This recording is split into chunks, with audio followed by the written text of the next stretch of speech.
ఈ వెనుకబడిన తరగతులను మిగతా ప్రజల స్థాయికి ఎదిగేలా చేయడం ఈ దేశ పాలకులు ఎన్ని ప్రయత్నాలు చేశారు?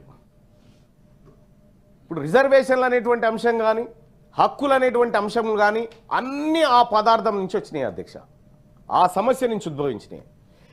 మరి ఈ దేశంలో 75 సంవత్సరాలుగా పరిపాలన జరుగుతూ ఉంది. ఈ 75 ఏళ్లుగా ఈ వెనుకబడిన తరగతులను ఎంత ముందుకు తీసుకుపోయే ప్రయత్నం ఈ దేశ పాలకులు చేసిరు అనేది ఒక్కసారి మనం మాట్లాడుకోవాలి అధ్యక్ష.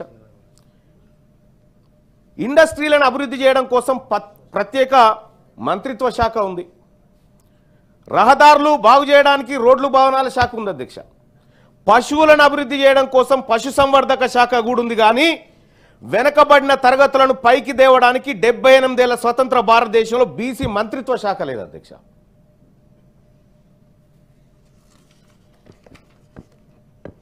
మా బీసీల బతుకులు ఎలా ఉన్నాయంటే కనీసం వీళ్ళు ఎక్కడైనా బాధపై చెప్పుకోవడానికి 2 పూటలు తిన్నామా, కడుపు నిండిందా, పస్తులున్నారా, ఆకలా దప్పికనా చెప్పుకోవడానికి ఒక మంత్రి లేడు అధ్యక్ష. ఈ దేశంలో కేంద్రం చెప్తున్న అధ్యక్ష, రాష్ట్రాలు కాదు ఇవి. అయితే ఈ దేశంలో ఉన్నటువంటి బీసీలకు కనీసం ఏముంది తొంగి చూడడానికి కూడా ఓ మంత్రిత్వ శాఖ లేదు, వీళ్ళు చెప్పుకోవడానికి కూడా ఓ మంత్రి కనిపించాడు. ఈ దేశం మా కోసం ఒక మంత్రిని కూడా ఏర్పాటు చేయలేకపోయింది 75 సంవత్సరాలల్లా. ఈ భారత రాజ్యాంగంలో ఉన్నటువంటి ఆర్టికల్ 340 ఆ తర్వాత ఇందులో ఉన్నటువంటి సామ్యవాద సమానత్వం అనేటువంటి పదాలు మమ్మల్ని ముందుకు తీసుకుపోవడానికి పెట్టినట్టుగా ఈ భారత రాజ్యాంగంలో కనిపిస్తాయి. ఒక మాటలో చెప్పాలంటే అధ్యక్ష, ఒక ఇంటి పెద్ద లేని ఇల్లు ఎట్లుంటుందో ఈ భారతదేశంలో బీసీలకు ఒక మంత్రి లేనటువంటి ఇల్లు లాగా ఉంది అధ్యక్ష. ఇంకా కొంత ఇన్డెప్త్ అన్వయించుకోండి మీరు దీన్ని.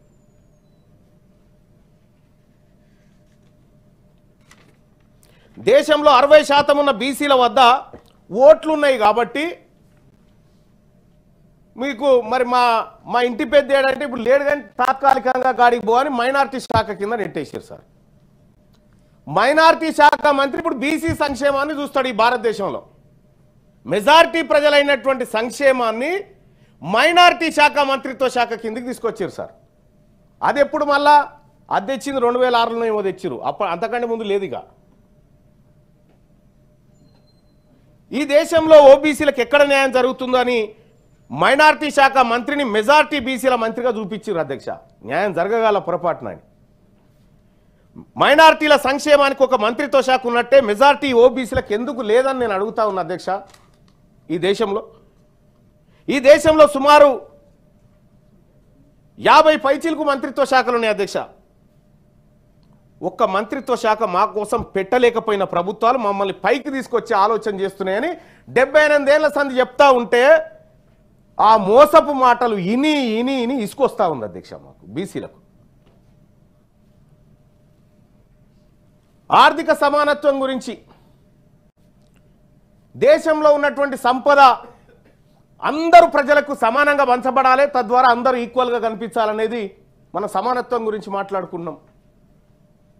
స్వాతంత్ర దినోత్సవం నాడు అదే, గణతంత్ర దినోత్సవం నాడు అదే, గాంధీ జయంతి నాడు అదే మాట్లాడుకుంటాం. మరి ఆచరణలో ఎంతవరకు ఉంది దేశంలో? ఇదే భారత రాజ్యాంగంలోని ప్రియాంబుల్ పీఠికలో ఆర్థిక సమానత్వం అని రాసుకున్నాం. సోషల్ జస్టిస్, ఎకనామిక్ జస్టిస్ అని రకరకాలుగా రాసుకున్నాం. అంటే ఈ దేశంలో ఉన్న సంపద దేశంలోని అన్ని వర్గాలకు సమానంగా పంచబడాలి, తద్వారా ప్రజలందరూ ఆర్థికంగా సమానత్వం సాధించాలని పీఠికలోని ఆర్థిక సమానత్వం సారాంశం అధ్యక్ష. మరి జరిగింది ఏంది అధ్యక్ష?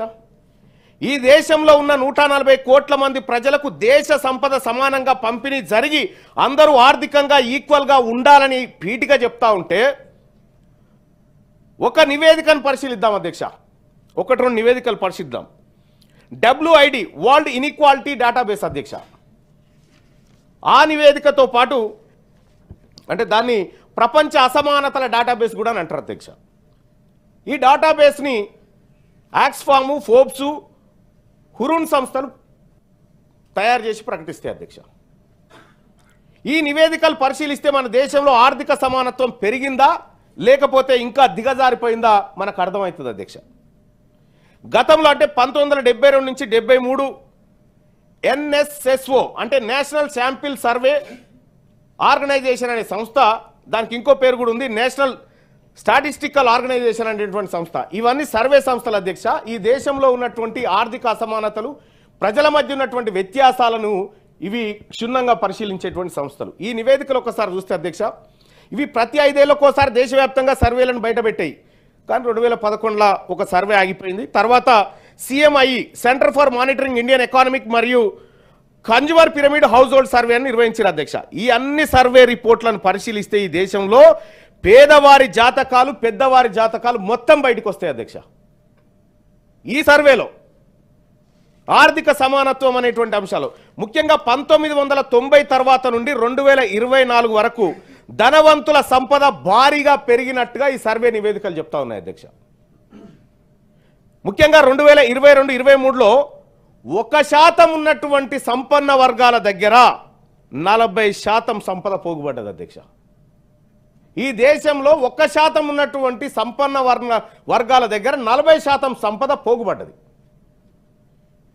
Income and wealth in inequality in India నివేదికలు చెప్తున్నటువంటి లెక్క అధ్యక్ష. ఇది పేదవాళ్ళు మరింత పేదలుగా, సంపన్నులు మరింత సంపన్నులుగా మారిపోయారు అధ్యక్ష. ఈ 70 ఏళ్ల పరంపరలో మమ్మల్ని పైకి తీసుకురావడానికి ప్రభుత్వాలు చేసిన ప్రయత్నంలో మేము జారిపోయి వాళ్ళు పైకి వచ్చారు అధ్యక్ష. అంటే భారత రాజ్యాంగం చెప్తున్న ఆర్థిక సమానత్వం వచ్చుడు మాట దేవుడెరుగు, ఇంకా పేదలు కడు పేదలుగా మారిపోయారు అధ్యక్ష. ఈ దేశంలో 78 ఏళ్లుగా ఈ దేశ పాలకులు సాధించింది ఏంటంటే సంపన్నుల సంపద పెంచి పేదలను నిరుపేదలుగా తయారు చేయడంలో సక్సెస్ అయ్యారు అధ్యక్ష. క్యూ న్యూస్లో పనిచేయటకు వీడియో ఎడిటింగ్ మరియు SEOలో అనుభవం గల జూనియర్ ఎడిటర్స్ కావాలను సంప్రదించవలసిన నెంబర్ 8688926084. లేటెస్ట్ న్యూస్ తెలుగు మరియు ఇంగ్లీష్ అప్డేట్స్ కోసం ఇప్పుడే క్యూ న్యూస్ అఫీషియల్ యాప్ని ప్లే స్టోర్ నుండి డౌన్లోడ్ చేసుకోండి. సరికొత్త సమాచారాల కోసం క్యూ న్యూస్ వెబ్సైట్ని ఫాలో అవ్వండి. ఛానల్లో ప్రాంతీయ, జాతీయ, అంతర్జాతీయ వార్తలు వీక్షించండి. లైక్ చేయండి.